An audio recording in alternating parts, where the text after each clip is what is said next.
नमस्कार दोस्तों, कैसे हो आप सब। उम्मीद करती हूँ कि आप सब अच्छे होंगे। तो दोस्तों, जैसे कि आप सभी जानते हैं, ज्येष्ठ माह चल रहा है और ज्येष्ठ माह में कथाएं सुनने का और पढ़ने का अत्यंत ही महत्व माना गया है। तो दोस्तों, आज हम जेठ माह में सुनी जाने वाली 5 कहानियाँ सुनेंगे और कहानी है एक न्याय की। जो न्याय करता है वो किस तरह से न्याय करता है। तो आइए देरी न करते हुए शुरू करते हैं। एक समय की बात है, एक नगर में एक राजा राज्य करता था। उस राजा का नाम अग्रसेन था और उनकी रानी भी अति सुंदर और बहुत ही गुणवान थी। एक बार राजा और रानी की आपस में बहुत लड़ाई हो गई। तब वह रानी अपने पति राजा से कहने लगी कि मेरी जैसी पत्नी इतनी रूपवान और गुणवान आपको कहीं नहीं मिलेगी।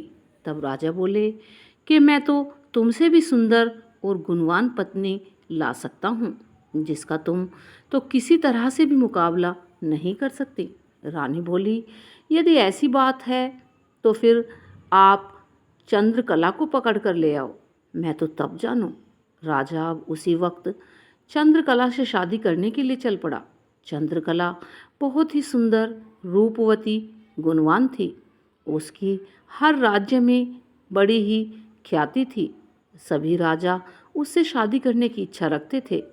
पर चंद्रकला ने भी एक शर्त रखी हुई थी कि जो व्यक्ति रात्रि के 4 पहरों में 4 बार उसके मुंह से बुलवा दे, उसी से वह शादी करेगी, और जो उसे ना बुलवा सके उसे वह अपने राज्य में कैद कर देगी और उसका सब राजपाट भी ले लेगी।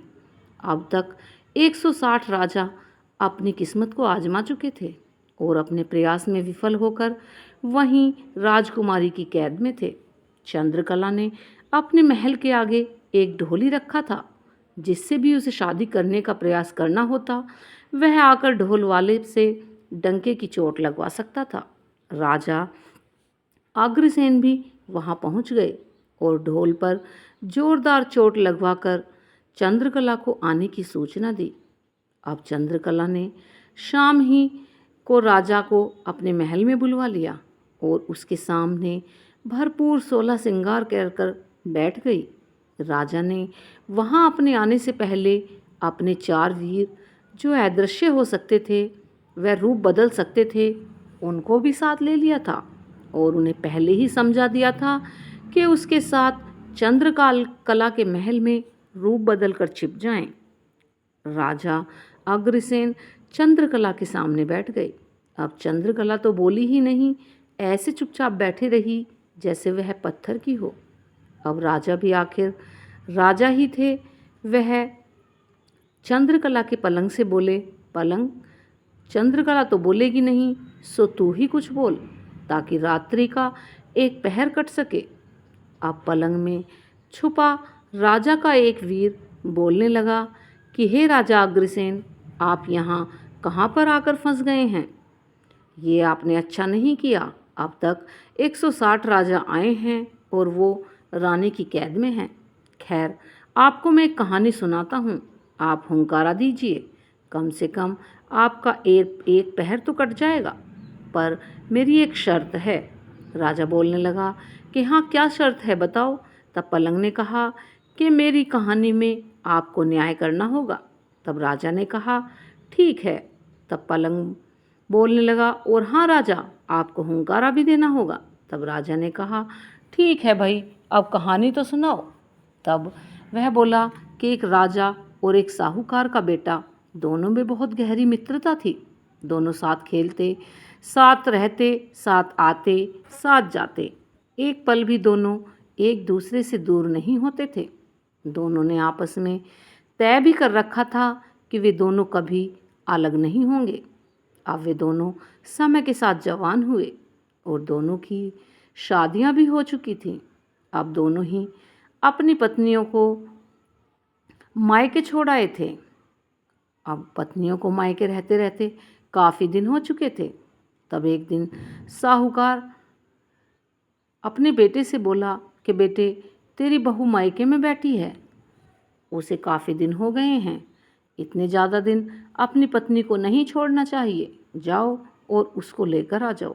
बेटा बोला, ठीक है बाबूजी, आपका हुक्म सिर आँखों पर। लेकिन मैं जाऊं कैसे? मैंने तो अपने दोस्त से वादा कर रखा है कि मैं उसे छोड़कर कहीं अकेला नहीं जाऊंगा।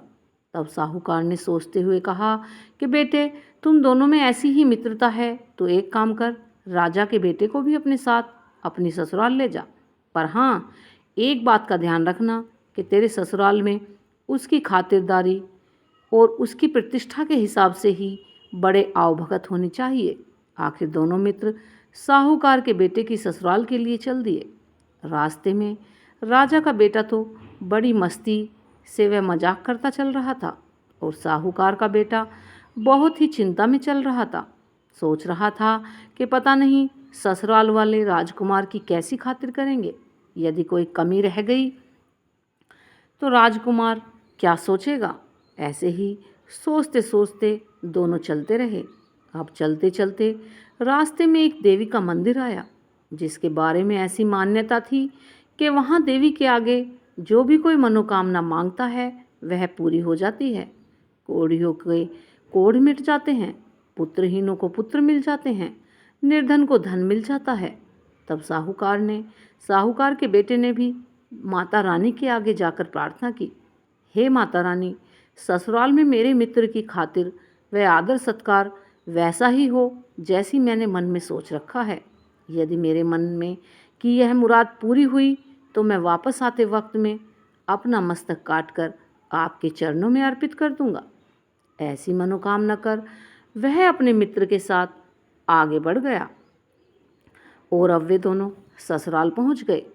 उसकी ससुराल वाले भी अच्छे शाहूकार थे। उनके कई शहरों में कई दुकानें थीं और उनका अच्छा खासा व्यापार था। इसके लिए उनके पास अपने जहाज भी थे। पैसे वाले तो थे ही, साथ में आदर भाव करने वाले भी थे। उन्होंने अपने दामाद के साथ आए राजा के लड़के को देखकर ऐसी मान मनुहार व ऐसा आदर सत्कार किया कि उसे देखकर राजकुमार खुद भौंचक्का रह गया। ऐसा सत्कार तो राजकुमार ने अपने जीवन में कभी देखा भी नहीं था। दोनों 10-11 दिन तक वहाँ रहे। उसके बाद साहूकार के बेटे की वधू को लेकर दोनों दोस्त वापस चल पड़े। अब रास्ते में राजा का बेटा तो वहाँ किए आदर सत्कार की प्रशंसा करता रहा, लेकिन साहूकार के बेटे ने जो मनोकामना मांगी थी वो उसको पूरा करने के लिए सोचता रहा। फिर चलते चलते रास्ते में वही देवी का मंदिर आया तो साहूकार का बेटा रुका और बोला, आप चलिए, मैं दर्शन करके आता हूँ। तब राजा का बेटा कहने लगा कि मैं भी चलता हूँ, दोनों साथ साथ दर्शन कर लेंगे। तब साहूकार के बेटे ने कहा, नहीं, मैंने अकेले ही दर्शन करने के लिए मन्नत मांगी है, इसीलिए आप यहीं रुकिए। तब साहूकार का बेटा मंदिर में गया और अपना सिर काटकर देवी के चरणों में चढ़ा दिया। अब राजा के लड़के ने बहुत देर तक इंतजार किया, फिर भी साहूकार का बेटा नहीं आया तो वह भी मंदिर में जा पहुंचा। जब वह मंदिर में गया तो देखा कि उसके मित्र का सिर कटा हुआ एक तरफ पड़ा है और धड़ दूसरी तरफ पड़ा है। अब तो राजकुमार के पैरों के तले से जमीन ही खिसक गई कि ये क्या हो गया। अब मित्र की पत्नी और उसके पिता को क्या जवाब दूंगा। राजकुमार सोच में पड़ गया। इस तरह बिना मित्र के घर जाऊंगा तो लोग क्या सोचेंगे कि कहीं इसने जवान लड़की को देखकर तो अपने मित्र की हत्या नहीं कर दी। ऐसे ही उसके मन में बहुत विचार आने लगे। विचार करते करते उसने भी तलवार निकाली और अपना सिर काटकर डाल दिया। अब उसका सिर भी एक ओर और दूसरी ओर उसका धड़ गिर गया। उधर साहूकार की बहू रास्ते में खड़ी खड़ी दोनों दोस्तों का इंतजार करते करते थक गई। अब वह भी मंदिर में आ पहुंची और वहां का दृश्य देखकर बहुत ही अचंभित हो गई। दोनों मित्रों के सिर कटे पड़े हैं, मंदिर में लहू बह रहा है, दोनों धड़ अलग पड़े हैं। वह सोचने लगी कि अब उसका क्या होगा, कैसे ससुराल में बिना पति के जाकर अपना मुंह दिखाएगी, लोग क्या क्या कहेंगे। यह सोच उसने भी तलवार उठाई और जोर से अपने पेट में मारने लगी। तभी माता रानी प्रकट हुई और उसका हाथ पकड़ लिया। तब साहूकार की बहू से बोली, हे पुत्री, तुम ये क्या कर रही हो? तब वह लड़की बोली कि हे माता रानी, मुझे छोड़ दो और मुझे मरने दो। इन दोनों को तो तुमने मार दिया है, अब मेरा भी वध कर दो। देवी माँ ने कहा कि हे पुत्री, तलवार नीचे रख दे और दोनों के सिर उठा और इनके धड़ पर रख दे। अभी दोनों को पुनर्जीवित कर देती हूँ। तब साहूकार की बहू ने झट से दोनों के सिर उठाए और धड़ों के ऊपर रख दिए। देवी ने अपने हाथ में से उन पर एक किरण छोड़ी और दोनों जीवित हो उठे। अब देवी मैया वहाँ से अंतर्ध्यान हो गई, पर एक गड़बड़ हो गई। साहूकार की बहू ने जल्दबाजी में साहूकार का सिर राजकुमार के धड़ पर और राजकुमार का सिर साहूकार के धड़ पर रख दिया। अब दोनों विचार में पड़ गए कि ये पत्नी किसकी है, सिर वाले की या धड़ वाले की। अब पलंग बोला कि हे राजन, अब आप न्याय कीजिए, आप ही न्याय करिए, वह अब किसकी पत्नी होगी? तब राजा बोले, इसमें पूछने वाली कौन सी बात है, वह स्त्री धड़ वाले की ही पत्नी होगी। तब ये सुनते ही चंद्रकला गुस्से में भरकर बोली, वाह राजा वाह, बहुत बढ़िया न्याय करते हो। धड़ से क्या लेना देना, पत्नी तो सिर वाले की ही होगी, सिर बिना धड़ का क्या मोल। तब राजा बोले, आप जो कह रही हैं वही सत्य है, बजा रे ढोली ढोल। चंद्रकला बोली, पहला बोल, और ढोली ने ढोल पर जोरदार डंका मारा। अब राजा ने चंद्रकला के कक्ष में रखे पानी के मटके को कहा, हे मटके, एक प्रहर तो पलंग ने काट दिया, अभी भी रात के 3 प्रहर बचे हैं, तू भी कोई अपनी बात बता ताकि कुछ समय मेरा और कट सके। तब वह मटका बोलने लगा कि राजा, मैं भी एक कहानी तो सुनाऊंगा, लेकिन आपको न्याय करना होगा और हाँ, आपको हुंकारा भी देना होगा। तब वह राजा बोला, ठीक है मटके, तेरी भी शर्त मंजूर करता हूँ। एक समय की बात है, एक राजा का बेटा और एक ब्राह्मण का बेटा बचपन से ही बहुत अच्छे मित्र थे। साथ रहते, साथ खेलते, साथ खाते, साथ पीते। एक दिन दोनों बचपने व नादानी में आपस में एक वचन ले लेते हैं। वह दोनों दोस्त आपस में बातें करते हैं कि जिसकी ही शादी पहले होगी वह अपनी पत्नी को सुहाग रात को अपने मित्र के पास भेजेगा। अब दोनों ने ये शर्त रख ली और समय बीतता गया, बात आ ही गई हो गई। समय के साथ दोनों मित्र बड़े हुए तो साहूकार ने अपने बेटे का विवाह कर दिया। साहूकार की बहू घर पर आ गई। सुहाग रात का समय हो गया। बहू रमझम करती 16 श्रृंगार किए अपने शयन कक्ष में आ गई। आगे देखा तो साहूकार का लड़का मुंह लटकाए बैठा था। तब वह उदास पति को देखकर साहूकार की पत्नी साहूकार के बेटे की बहू कहने लगी कि आप किस लिए परेशान हैं। वह स्त्री बहुत ही चतुर थी और अपने पति की ऐसी हालात को देखकर बड़े प्यार से हाथ जोड़कर बोली, क्या बात है स्वामी, क्या आप मुझसे नाराज़ हैं? क्या मैं आपको पसंद नहीं हूँ, या मेरे माता पिता ने शादी में जो दिया है वह आपको पसंद नहीं है? अब तो मैं जैसी भी हूँ आपकी सेवा में हाजिर हूँ। आपने मेरा हाथ थामा है, इसीलिए मेरी लाज रखना अब आपकी ही जिम्मेदारी है। तब साहूकार का बेटा बोला, ऐसी बात नहीं है, मैं बड़े धर्म संकट में फंस गया हूँ। हम 2 दोस्त हैं, एक मेरा ब्राह्मण पुत्र बड़ा ही दोस्त है। बचपन में नादानी के चलते मैंने अपने मित्र ब्राह्मण के पुत्र को एक वचन कर लिया था, जिसे मैं निभा न सकता न तोड़ सकता। अब मैं क्या करूं? मुझे कुछ समझ नहीं आ रहा है और ना ही मैं वचन के बारे में बता सकता हूं। तब उसकी पत्नी बोली, ऐसा क्या वचन है स्वामी, आप कृपया कर मुझसे बताइए, क्योंकि अब मैं आपकी पत्नी हूँ। अब आपके सभी सुख दुख में मुझे साथ रहना ही मेरा धर्म है। तब वह साहूकार का बेटा बोला कि मैं ना चाहते हुए भी मैंने बचपन में किए अपने वचन को अपनी पत्नी को बताया। तब उसकी पत्नी बोली कि हे स्वामी, आप चिंता ना कीजिए और मुझे आज्ञा दीजिए, मैं आपका वचन भी निभा लूँगी और अपना धर्म भी बचा लूँगी और अपनी इज्जत भी बचा लूँगी। ऐसा कहकर पति से आज्ञा लेकर साहूकार की बहू 16 श्रृंगार किए हुए ब्राह्मण पुत्र के घर की ओर चल पड़ी। रास्ते में उसे कुछ चोर मिले। उन्होंने गहनों से लदी साहूकार की बहू को लूटने के इरादे से रोक लिया। अब साहूकार की बहू ने चोरों से कहा कि अभी तो आप मुझे छोड़ दीजिए, मैं एक ज़रूरी काम से जा रही हूँ, लेकिन वापस आते समय सारे गहने जेवर मैं स्वयं ही आपको उतार कर दे दूँगी। ये मेरा आपसे वादा है, पर अभी मुझे मत रोकिए, कृपया मुझे जाने दीजिए। चोर बोले, तेरा क्या भरोसा, जाने के बाद तू आए ही नहीं, और आए भी तो अपने साथ सिपाहियों को ले आए। बहू बोली, मैं आपको वचन देती हूँ, मेरे पति ने एक वचन दिया था, उसे पूरा करने जा रही हूँ। वह पूरा कर आते ही आपको दिया वचन भी पूरा कर दूंगी। चोरों ने आपस में सलाह की कि चलो कोई बात नहीं, देखते हैं ये अपना वचन पूरा करती है या नहीं। यदि नहीं भी आई तो कोई बात नहीं, एक दिन लूट का माल ना मिला तो ना सही। अब साहूकार की बहू रमझम करती हुई ब्राह्मण पुत्र के घर पर सीढ़ियाँ चढ़ गई। ब्राह्मण पुत्र अपने कक्ष में सो रहा था। बहू ने जाकर ब्राह्मण पुत्र के पैर का अंगूठा मरोड़ा और उसको जगाया। जागो ब्राह्मण पुत्र। अब वह लड़का चौंक कर जागा और देखा उसके कक्ष में एक इतनी सुंदर स्त्री 16 श्रृंगार किए खड़ी है।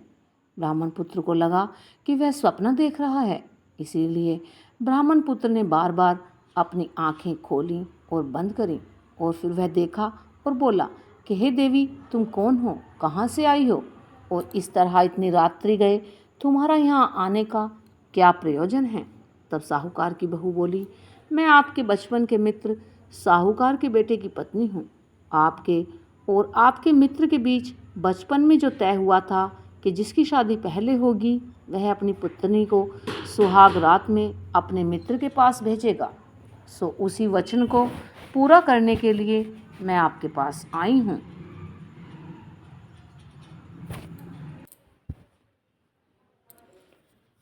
जब ब्राह्मण पुत्र को यह बात याद आती है तो वह बहुत शर्मिंदा हो जाता है और अपने मित्र की पत्नी से बोला कि हे देवी, मुझे माफ़ कर दीजिए, वो तो बालपन में नादानी में हुई बातें थीं।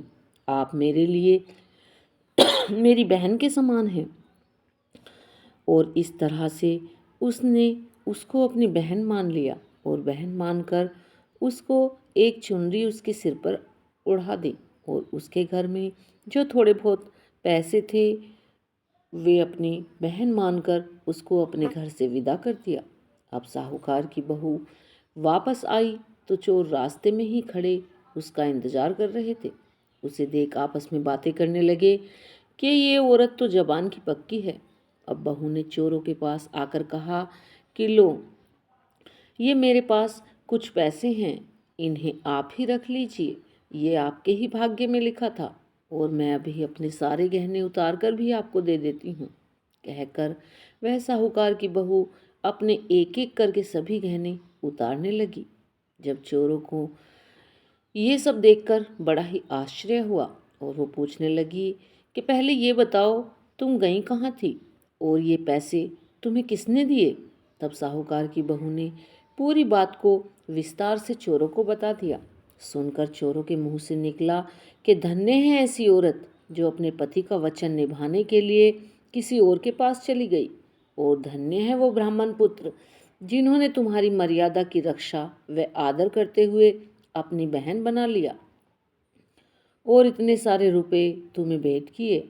ऐसी चरित्रवान और धर्म पर चलने वाली औरत को तो हमें भी बहन मानना चाहिए। और चोरों ने उसे अपनी बहन मान उसका सारा धन लौटाते हुए और जो उनके पास भी थोड़ा बहुत धन था वो भी उसको भेंट करते हुए उसे सुरक्षित उसके घर तक पहुंचा दिया। अब मटका राजा से बोला कि हे राजा अग्रसेन, आपने बहुत बड़े बड़े न्याय किए हैं, अब बताइए इस मामले में किसकी भलमनसाहत है, बड़ी चोरों की या ब्राह्मण पुत्र की। तब राजा बोले, यह तो साफ है कि इसमें ब्राह्मण पुत्र की भलमानस है। इतना सुनते ही चंद्रकला को अब गुस्सा आ गया। तब वह गुस्से में राजा से बोली, ओ राजा, तेरी अकल कहाँ गई? क्या ऐसे ही कोई न्याय करके आगे बढ़ता है? तू कैसे लोकप्रिय हुआ? तब राजा बोला, ठीक है चंद्रकला, तुम ही बता दो, इस मामले में कौन बड़ा है? तब वह बोली, इस मामले में चोर बड़े भले मानस निकले। जब साहूकार की बहू चोरों के वचन के मुताबिक इतना धन दे रही थी, फिर भी चोरों ने उसे बहन बना पास में जो भी धन था वो भी दे दिया। इसीलिए इस कहानी में चोरों की भलमनसाहत है ज़्यादा बड़ी है। राजा बोले, चंद्रकला ने जो न्याय किया है वह खरा है। बजा रे ढोली ढोल। चंद्रकला बोली, दूजे बोल। और ढोली ने नगाड़े पर जोर जोर से थाप मार दी। अब तो राजा सोचने लगा कि चलो किसी तरह 2 पहर तो बीत गए और रानी राजकुमारी भी 2 बार तो बोल पड़ी। अब कुछ और सोचता हूँ। तब राजा वहाँ बैठे हुए राजकुमारी की महल की खिड़की से बोला कि 2 घड़ी तो कट गई हैं, अब तू भी कुछ बात सुना दे ताकि मेरा तीसरा पहर भी कट जाए। अब खिड़की बोली, ठीक है राजा, आपका हुक्म मेरे सिर माथे पर। अब मैं भी आपको एक कहानी सुनाऊंगी और आपको हुंकारा भी देना पड़ेगा और मेरी कहानी का न्याय भी करना पड़ेगा। तब राजा ने खिड़की की बात सुनकर हाँ कर दी, लेकिन चंद्रकला अपने मन में सोचने लगी कि ये राजा तो बड़ा ही चालू है, इसने तो मुझे 2 बार बुलवा दिया, जबकि आज तक 160 राजाओं ने एक बार भी नहीं बुलवाया, पर इस बार मैं बिल्कुल नहीं बोलूँगी। तब यह सोचकर रानी चंद्रकला चुपचाप बैठ गई। तब खिड़की अपनी कहानी सुनाने लगी। एक गांव में एक ब्राह्मण व साहूकार के बेटे के बीच बहुत गहरी दोस्ती थी। जब वे दोनों जवान हुए तो एक दिन ससुराल अपनी पत्नियों को लेने एक साथ चल दिए। बहुत दूर तक रास्ता काटने के बाद आगे दोनों के रास्ते अलग अलग हो गए। अतः अलग अलग रास्ता पकड़ने से पहले दोनों ने सलाह मशवरा किया कि वापसी में जो यहाँ पहले पहुँच जाए वो दूसरे का इंतजार करे। ऐसी सलाह कर दोनों मित्र आगे बढ़ गए और अपने अपने रास्ते पर चलने लगे।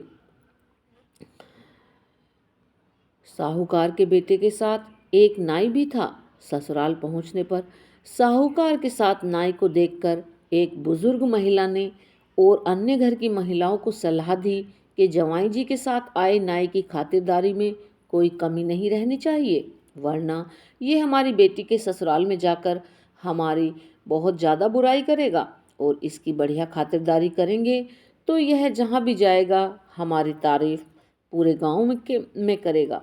इसलिए इसकी खातिर में कोई कमी न रहे। बस फिर क्या था, घर की बहू बेटियों ने बुढ़िया की बात को पकड़ नाई की पूरी खातिरदारी करनी शुरू कर दी। अपने जवाई को पूछें या ना पूछें, पर नाई को हर काम में पहले पूछे। खाना खिलाना हो तो पहले नाई, बिस्तर लगाना हो तो पहले नाई को लगे। साहूकार का बेटा अपनी ससुराल में बहुत ही उदास हो गया और नाई उसे देखकर अपनी मूछें मरोड़ने लगा। यह देखकर मन ही मन दुखी हो साहूकार के बेटे ने वापस जाने की जल्दी की। ससुराल वालों ने भी उसकी पत्नी के साथ उसे विदा कर दिया।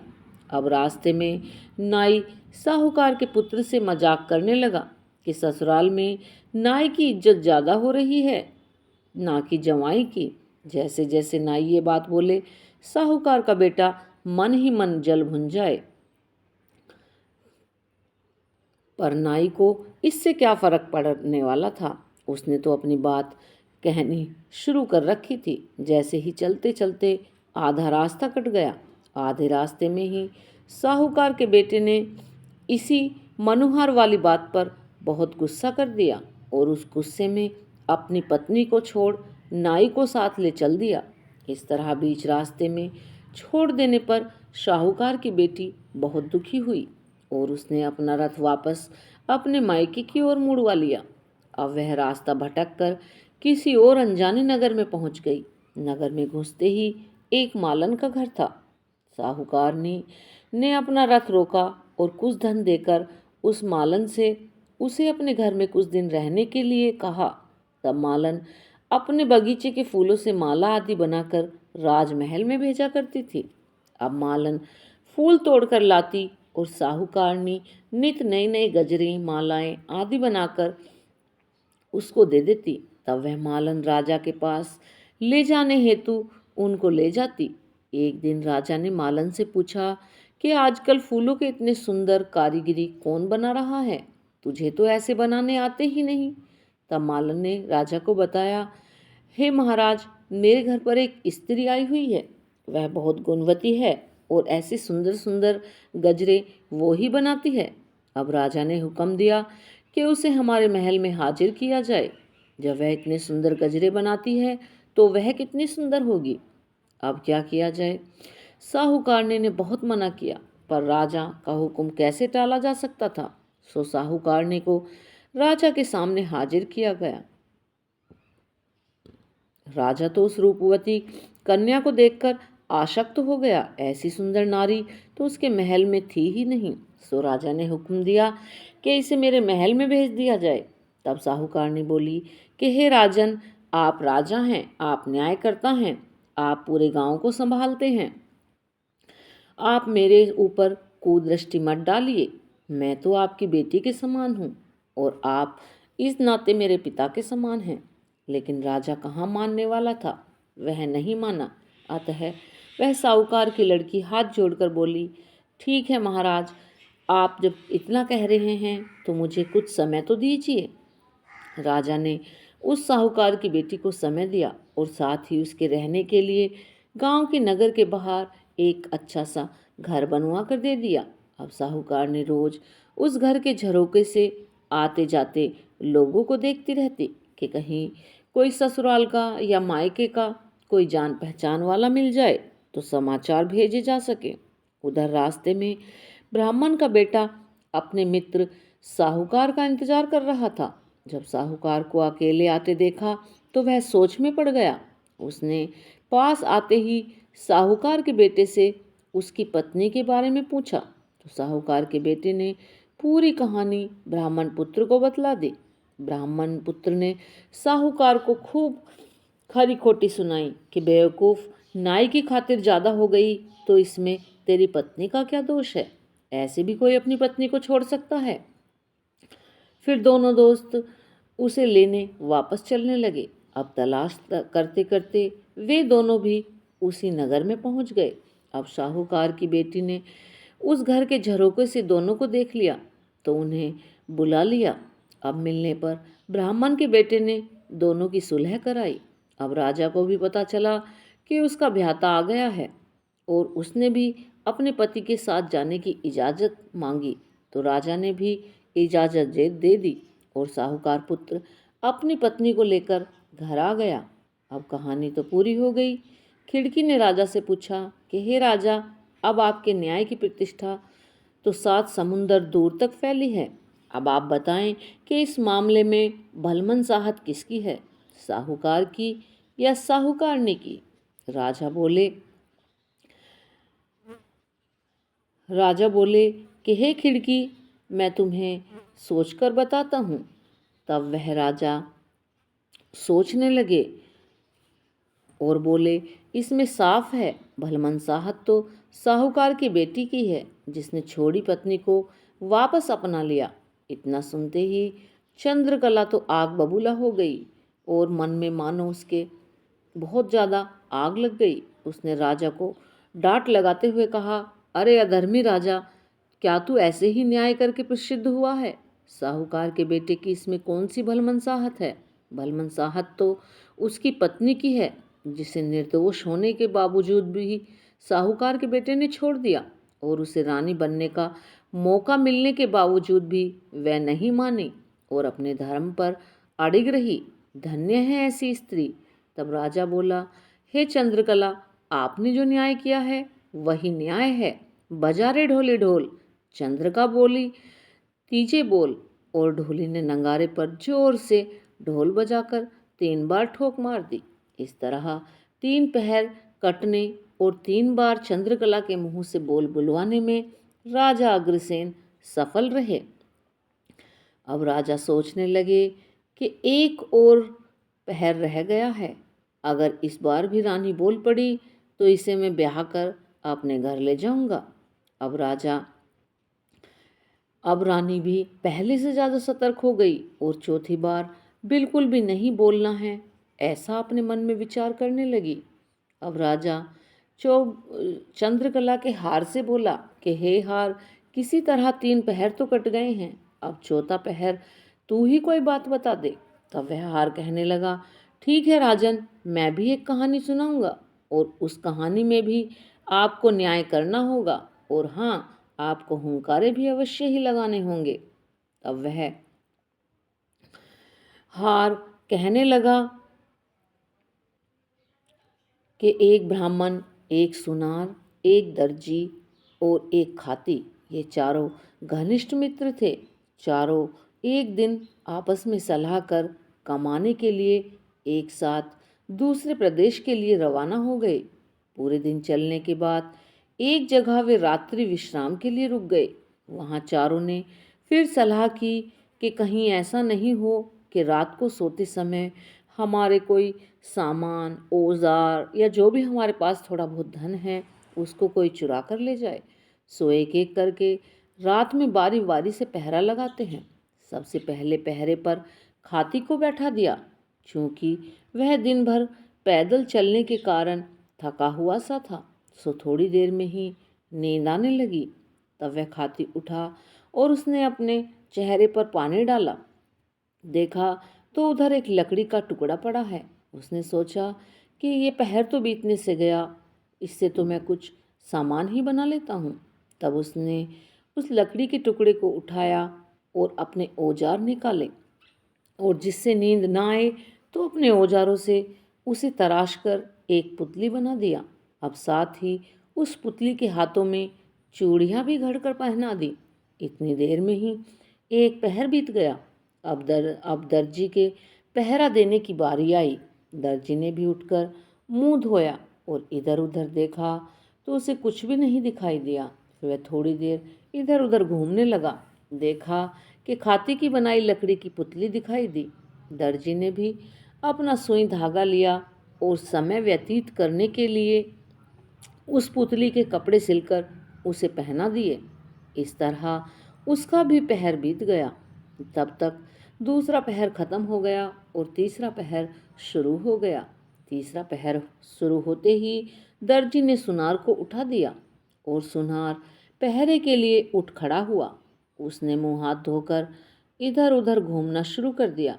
घूमते घूमते उसे भी वह पुतली दिखाई पड़ी जो कपड़े पहनकर बड़ी ही सुंदर लग रही थी। अब वह भी झट से अपने औजार लाया और उस पुतली के लिए गहने बनाने में जुट गया। और तीसरा पहर खत्म होते ही उसने गहने बनाकर उस पुतली को पहना दिए। अब वह पुतली बड़ी ही सुंदर दिख रही थी। अब चौथे पहर में पहरा देने के लिए उसने ब्राह्मण को उठाया और ब्राह्मण पहरा देने के लिए बैठा ही था कि उसकी नज़र उस पुतली पर पड़ी जो सुंदर कपड़े और गहने पहने हुए खड़ी थी।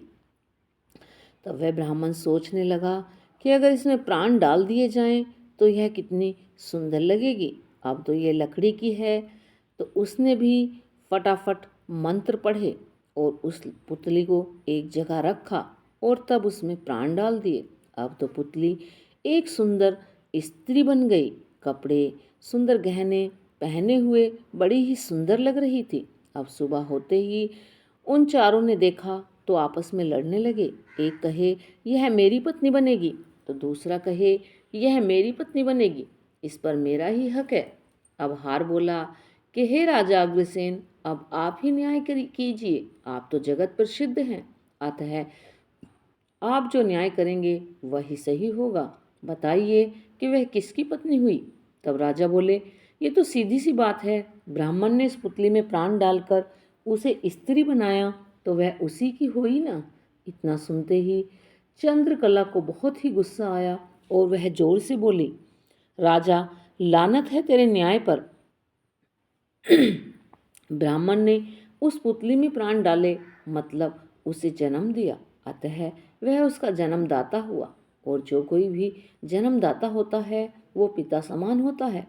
कोई भी स्त्री उसकी पत्नी तो बिल्कुल भी नहीं हो सकती। तो राजा बोला, ठीक है चंद्रकला, अब तुम ही बताओ कि उसका पति कौन हुआ। तब चंद्रकला बोली कि जिसने उसके हाथों में चूड़ियाँ पहनाई, क्योंकि चूड़ियाँ तो सिर्फ उसका पति ही लाता है और इस तरह से चूड़ी तो उसे खाती ने पहनाई थी, तो वह खाती की ही पत्नी हुई। तब राजा बोला, शाबाश चंद्रकला, तुमने बहुत ही बढ़िया न्याय किया है। बजा रे ढोले ढोल। चंद्रकला बोली, चौथा बोल। सुनते ही ढोली ने जोर जोर से ढोल बजाना शुरू कर दिया। इस तरह चंद्रकला चारों पहरों में बोल गई और बोलकर हार गई। तब राजा जीत गए, तो राजा के साथ उसने खुशी खुशी शादी कर ली। अब चंद्रकला ने अपने बंदी गृह में बंद राजाओं को, जो हारे हुए थे, उनको आज़ाद कर दिया। उनका सम्मान सहित उनका राजपाट भी लौटा दिया और उन्हें विदा कर दिया। और चंद्रकला खुद राजा अग्रसेन के साथ चल पड़ी। तब राजा अग्रसेन अपने महल में पहुंचे तो अपनी पत्नी को बताया, लो, मैंने तुम्हारी शर्त मान ली है। जिस राजकुमारी को कोई भी नहीं ब्याया, उसको आज मैंने ब्याह दिया है। तब यह सुनकर वहाँ राजा की जय जयकार होने लगी। तो दोस्तों, आपको ये कहानी कैसी लगी कमेंट में ज़रूर बताएं और वीडियो को लाइक और शेयर करें। और जिन्होंने अभी तक हमारे चैनल को सब्सक्राइब नहीं किया है, वो चैनल को सब्सक्राइब करें। और हाँ दोस्तों, अपने यूट्यूब चैनल पारुल त्यागी पर ऐसी ही वीडियो देखने के लिए बने रहें। धन्यवाद दोस्तों।